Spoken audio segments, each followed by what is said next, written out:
자, 요셉의 인생 패션쇼는 마지막 옷을 입는 대목이죠. 제3화. 총리의 옷을 입기까지 모든 과정이 다 괴로웠습니다. 1막, 2막, 3막이 다 고난이었어요.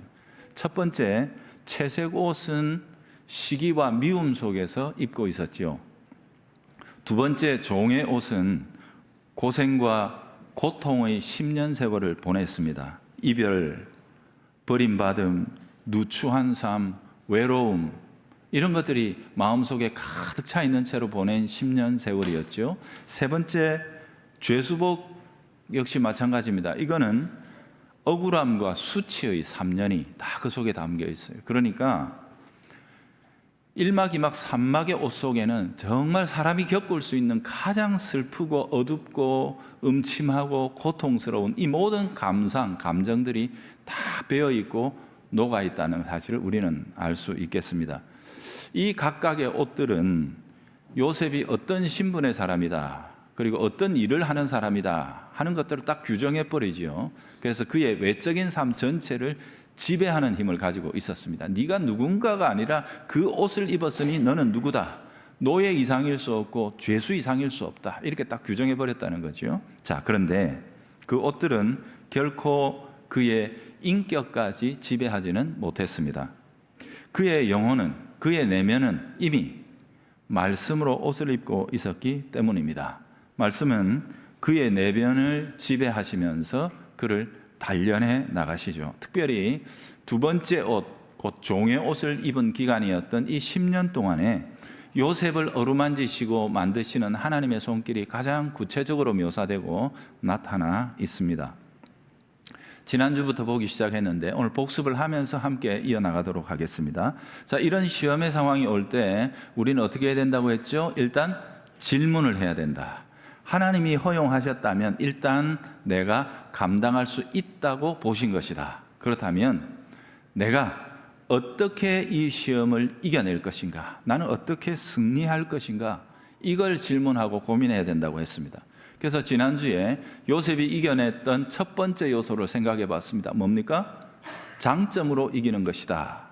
곧 우리 속에 이미 있는 것, 하나님께서 이미 베풀어 주신 내 체질 혹은 은사, 내 특성, 내 안에 선물로 받은 하나님의 그 특성들을 가지고 이기는 건데, 요셉의 경우에는 뭐였죠? 사랑으로 일하는 태도라고 했습니다. 내가 아니고 맡겨준 자의 신뢰에 응답하고자 하는 충성심, 사랑, 이런 것들로 모든 일을 감당했는데 이건 요셉의 인생 전반적으로 다 나타나는 거예요. 그러니까 항상 이게 작동하고 있었다는 게 지난주의 내용입니다. 곧 그의 속에 이미 있는 것을 하나님이 키워서 이겨내게 하신다 하는 거죠.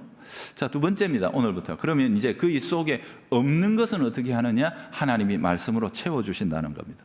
말씀으로 단련된 인격으로 승리합니다. 사실은 이게 우리가 이미 가지고 있는 장점보다 훨씬 더 중요한 의미를 갖습니다. 왜냐하면 우리가 가지고 있는 장점을 말씀이 극대화해 주시기 때문에 그렇고, 또 그 장점을 포기하지 않고 끝까지 견지하고 이겨낼 수 있도록, 버틸 수 있도록 주시는 원천적인 힘이 어디에서 오느냐? 말씀이 옵니다. 말씀이 붙드셔서 내가 어려운 환경 속에서도 내게 주신 은사를 포기하지 않게 되는 거거든요. 요셉이 이겨낸 이야기를 하면서 그가 말씀을 의지하는 사람이었다. 그러면 대체로 이런 반응들을 많이 합니다. 이 정도 반응하는 분은 성경을 많이 알고 열심히 읽는 분들이에요. 목사님, 너무 쉽게 우리의 삶을 도식화하는 것 아닙니까? 요셉의 이야기를 읽어보면 그 사람이 성실하고 신실한 사람이었다는 건 분명히 나타나는데 말씀의 사람이었다는 거 잘 안 보이는데요.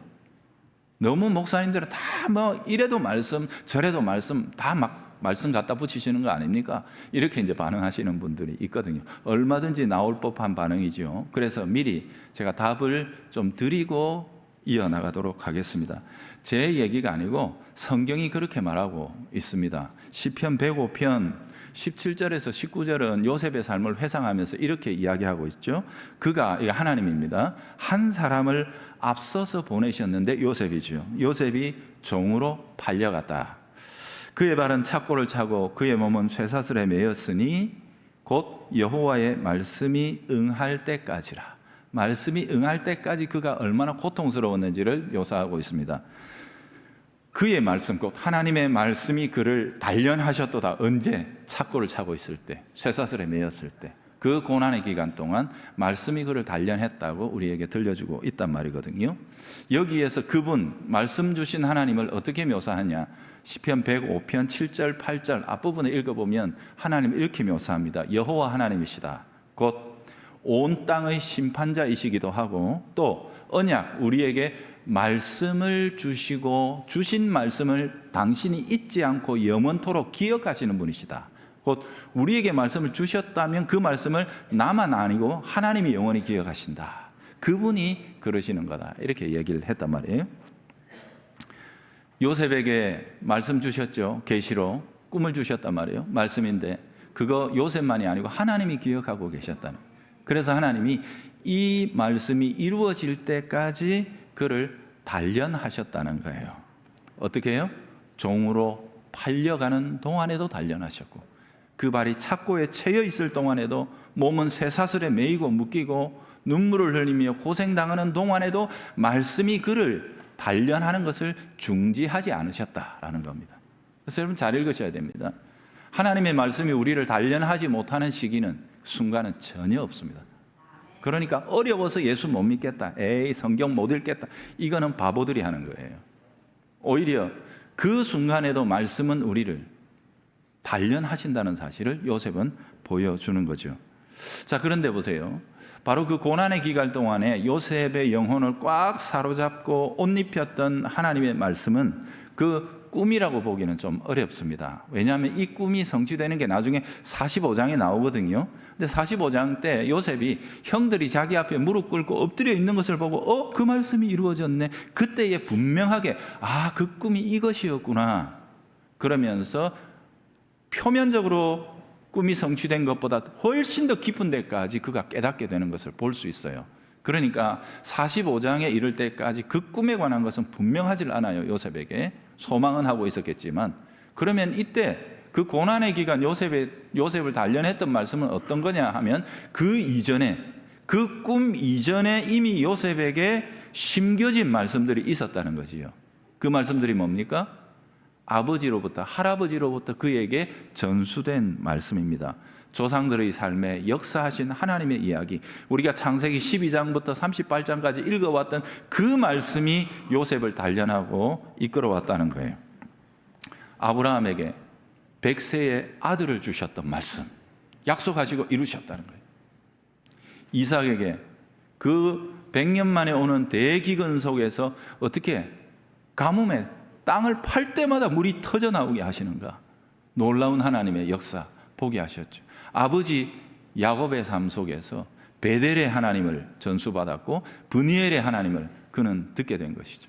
이런 하나님에 관한 들은 바 하나님, 모든 것을 다 이루시고 약속하신 모든 것을 성취하시는 하나님, 우리가 당하는 고난보다 훨씬 더 크신 하나님, 이 하나님이 요셉의 영혼 속에 심겨 있었다는 것입니다.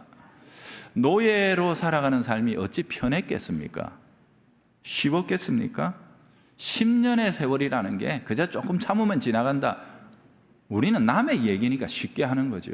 어떻게 그게 쉬웠다고 감히 말할 수 있느냐는 말이에요.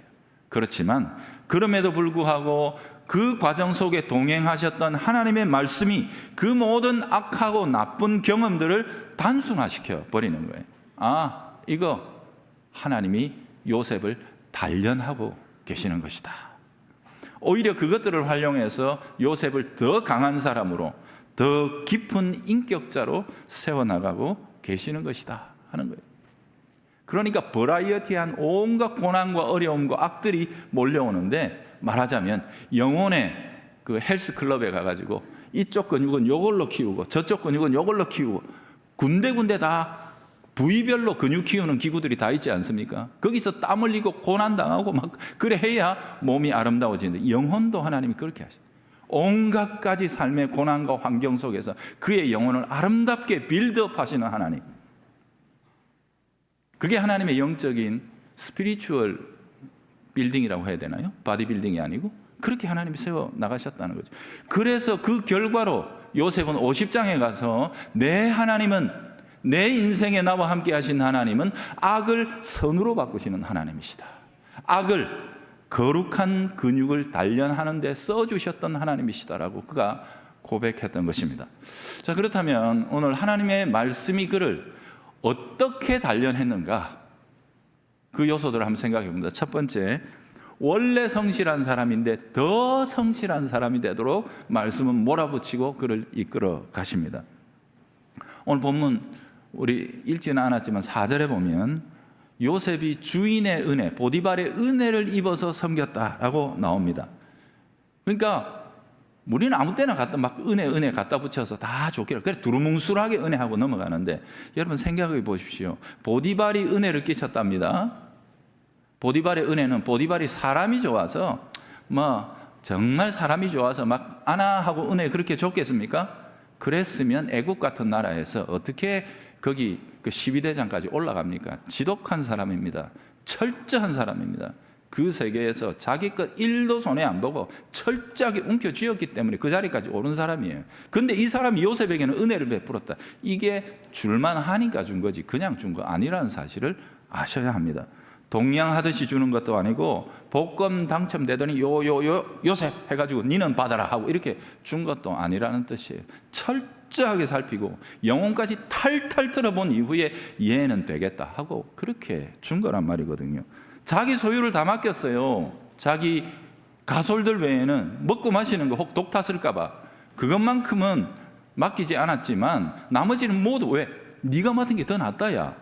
내가 간섭 안 하니까 더 잘 되네. 그래가지고 간섭조차 안 했다고 그러지 않습니까? 가만히 보니까 이놈은 쥐가 하는 게 아니고 사람이 할 수 없는 일들까지 막 일어나니까 그의 하나님이 그를 도우신다는 것까지 보고 그러면 네가 다 맡아라. 괜히 내가 중간에 끼갖고 너것이니 싫어할라. 이러면서 그냥 다 맡겨버렸다는 것 아닙니까? 여러분, 우리의 신앙생활이라는 것은 그저 교회 와가지고 뭐 하고 어떻게 하고 이게 아닙니다. 여기에서 벗어나서 우리 신앙생활의 1차적인 필드는요, 교회이기도 하지만 교회보다 우리의 삶의 현장이에요. 삶의 현장. 직업적인 소명과 신앙은 절대로 별개가 될 수 없습니다. 성실한 직업인이 돼야 됩니다. 말씀을 단련받았다는 사실이 제일 먼저 나타나는 영역은 우리가 이 사회 속에서 부름받은 영역이에요. 안 할 수 없는 일, 어차피 해야 될 바로 그 일에 우리가 어떻게 하느냐는, 하나님이 아니라 세상 사람들 아주 냉정하지요. 날카롭지요. 하나님이란 전제를 안 띄고 우리를 딱 볼 때, 이야, 이 사람 믿음직해. 판단받을 수 있느냐는 거예요. 야, 이 사람한테는 맡기면 돼. 이 사람한테 맡기면 덤으로 눈에 안 보이는 그의 신이 함께 도와준다. 이런 평가를 우리가 받고 있느냐는 거예요. 이게 요셉이 그 집에서 받았던 일이다. 처음부터 좋은 일 아닙니다. 마당새부터 시작해서 그 집 전체를 다 너가 맡아라라고 맡기는 데까지 그렇게 나갔다는 거죠. 자, 두 번째, 하나님의 말씀이 요셉을 어떻게 단련했냐? 거룩한 사람이 되도록 단련했습니다. 오늘 우리가 읽었던 본문이죠. 소위 우리 교단의 모토 코람데오. 여러분 그럽니다. 우리가 이렇게 볼 때는 다 멀쩡하고 번듯하고 참 괜찮은 사람 같은데 아무도 보는 사람 없을 때 너는 누구냐? 라고 할 때 그럴 줄 알았습니까? 그 사람이 아무도 보지 않는 곳에서 컴퓨터 자판을 가지고 그렇게 추악하고 더럽고 어두운 내용으로 사람을 공격하고 비방하고 하는 그런 사람일 줄. 우리는 한 번씩 뉴스를 보면서 그런 악성 댓글이나 아주 나쁜 일들을 뒤에서 저질렀던 그 사람들의 이야기를 봅니다. 아무도 보지 않는 곳에서 도대체 너는 누구냐 하는 거죠. 말씀은 그를 거룩한 임재 아래 사는 자로 단련시키십니다. 네가 어디에 있든 그 어느 곳에 있든 하나님의 눈길 아래, 하나님의 임재 아래 사는 자라는 사실을 요셉은 알았습니다. 여러분, 원래 노예는요, 책임이라는 게 없는 존재입니다. 아무리 수고해봐야 내끼 됩니까? 아니요. 그러니까 굳이 그 일에 목맬 일도 없고요, 마음을 담을 이유도 없어요. 도덕적으로도 그렇고 또 직업적으로도 마찬가지입니다. 그런데 요셉이라는 이 친구 정말 특이하고 특별한 게 뭐냐? 책임감이 너무 강한 거예요. 이건 누가 부여해준 책임감이 아니고요, 노예인데 스스로 책임을 지는 거예요. 스스로 책임감을 가지고 자존감을 놓치지 않는 거예요. 나는 자유자다. 지금 나를 얽매여 있는 이것이 나를 구속하는 것이 아니라 나는 하나님께 매였다는 거예요. 그래서 육신적으로 나를 압박하고 나를 지배하고 있는 그 사람들을 넘어서 그들이 요구하지 않는 것까지도 내 하나님은, 살아계신 하나님은, 거룩하신 하나님이 나를 본다는 의식 속에서 살아가니까 그는 이 땅의 권위자들보다 훨씬 더 높은 권위의 지배 아래서, 임재 아래서 살아가는 거룩한 사람이었다는 거죠. 그래서 항상 스스로 응답하는 삶을 살려고 노력했던 거예요. 먼저는 하나님께, 그리고 이 땅의 자신의 상관과 주인들에게. 바로 9절이 그 얘기입니다. 그 은밀하고 또 천박한 제안을 받았을 때 요셉은 응답합니다. 무슨 소리? 나는 응답하는 자다. 나는 응답하며 사는 자다. 나는 내 주인에 대하여 감출 것을 만들 수 없다. 속이는 일을 만들 수 없다. 나는 위장하며 내 주인을 대할 수 없다 하는 것입니다. 나는 보디발에게 진실하겠다고. 진실할 수 없는 일은 아예 하지 않겠다고. 그래서 안주인 당신이 어두운 비밀을 내게 요구하면서 무슨 나와 너만의 어둠의 서클을 만들자고 하지만 나는 그거 동의하지 않는다. 거절하는 것입니다. 여러분, 이런 사람들에게는 윤리 규정 이런 게 필요 없습니다. 요즘 우리 사회에 어딜 가나 다 윤리 규정이 있습니다. 국회 윤리 규정이 있고 무슨 어떤 장관 윤리 규정이 있고 어디 가면 직업 윤리 규정. 왜 있습니까? 못 믿으니까 그런 거예요. 이런 짓 하지 말아요. 봐라, 요게 딱 꼼수예요. 요거 하면 걸리면 자른다, 합법적으로. 안 그러면 대드니까. 그래서 만드는 거거든요. 근데 요셉처럼 사는 자들에게는 윤리 규정 이런 게 다 필요 없어요. 그래서 네 맛대로 해라. 사투리 해서 죄송합니다. 주인이 그렇게 맡겨버리는 것 아니겠습니까? 자, 그런데 문제는 그렇게 진실하게 살고자 하는데 이게 한계에 부딪힐 수 있어요. 왜? 진실이 통하지 않는 장면은 순수한 악으로 똘똘 뭉친 적이 나를 향해 공격하고 덤벼들면 이 진실이 한계에 부딪힙니다. 그럴 때 요셉은 어떻게 했다고 나와요? 도망갔다고 나옵니다. 왜요? 유혹은 집요합니다. 여러분, 여기 이 안주인의 태도를 보면 절대 포기 안 합니다. 나중에 보니까 집에 싹 비워놓고, 그죠? 어차피 일보러 들어올 거니까 그때 보자 해놓고 막 나중에는 남자가 옷을 어쩌지를 못해갖고 벗고 나가야 될 만큼 절박한 상황까지 몰아 넣을 정도로 그렇게 움켜쥐었다는 것 아닙니까? 그죠? 집요한 악. 그리고 자기보다 훨씬 권력이 센 사람, 그렇게 덤벼드는 거거든요.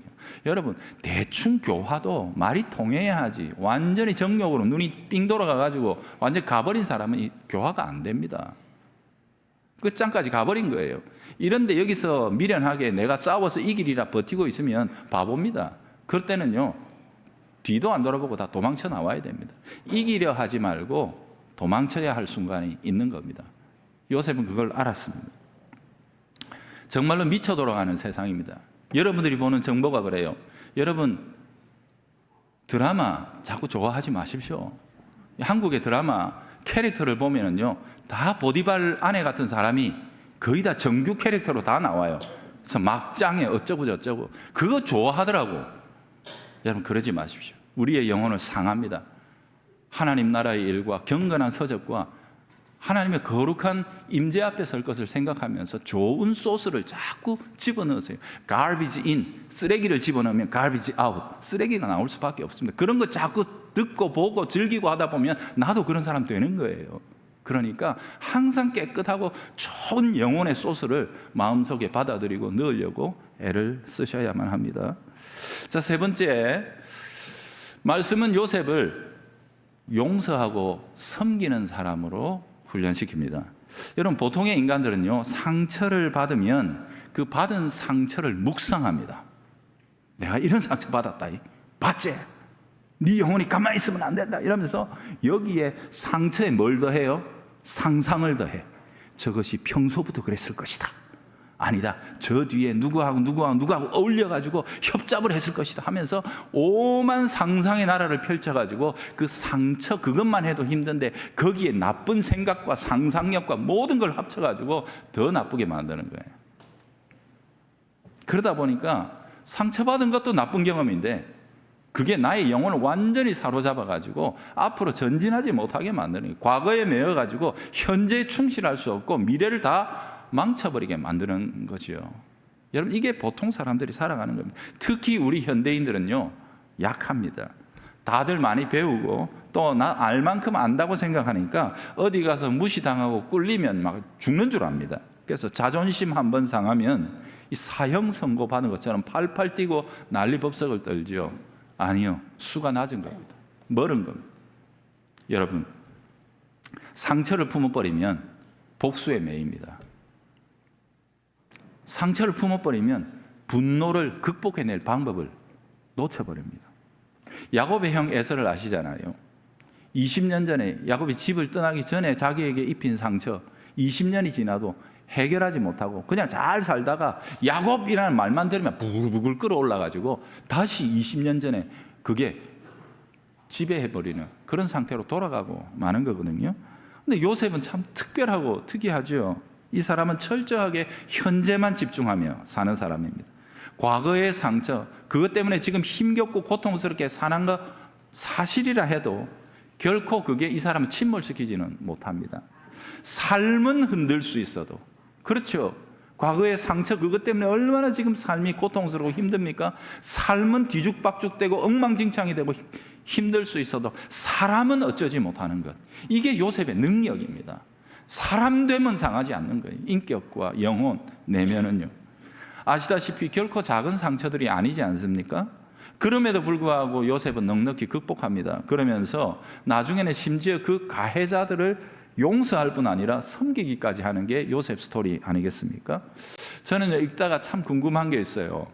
분명히 나중에 요셉이 보디발 다시 만났을 건데 지금 끝발은 요셉이 조금 더 높거든요. 어쨌을까? 서로가 보면서 보디발하고 요셉이 다시 만났을 때 어떤 느낌이었을까? 파티 같은 데 가면 보디발의 아내도 만났을 텐데 어떻게 했을까? 나 같으면 어떻게 했을 거다.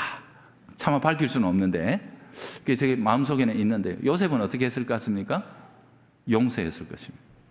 용서가 필요하면 그들을 섬겼을 것입니다. 그게 요셉 이야기에 나오지 않습니까? 사랑하는 여러분, 하나님의 말씀은 우리의 삶에 있는 모든 경험과 또 환경을 재료로 삼아 우리를 단련하십니다.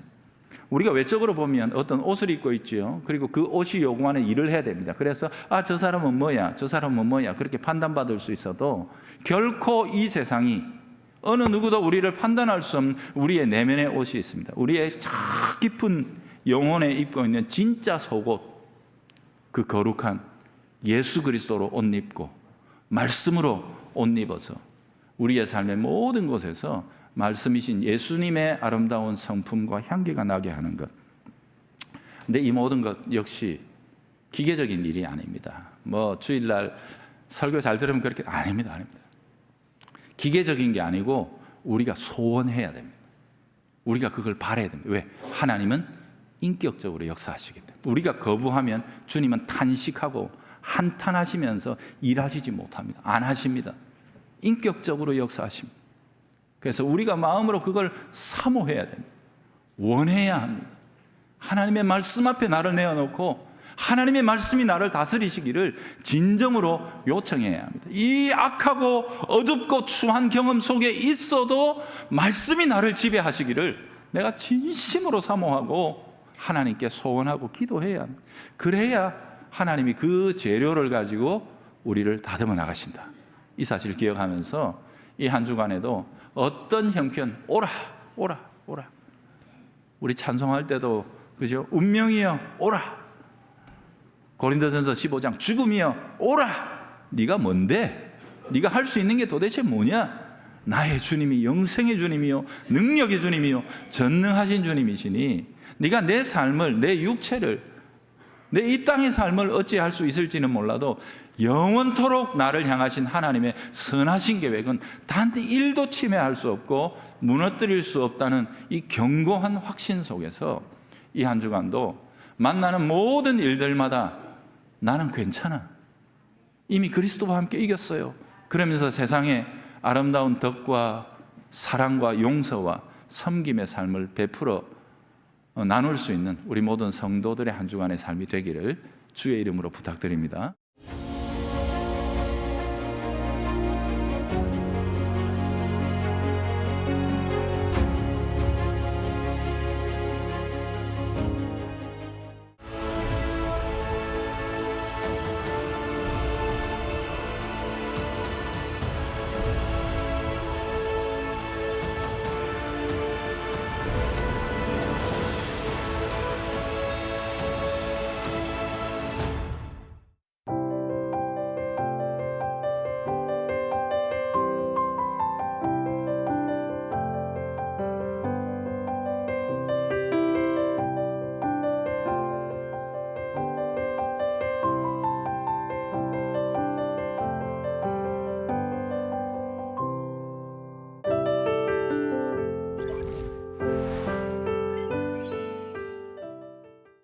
이 프로그램은 여러분의 미디어 선교 후원으로 제작되었습니다.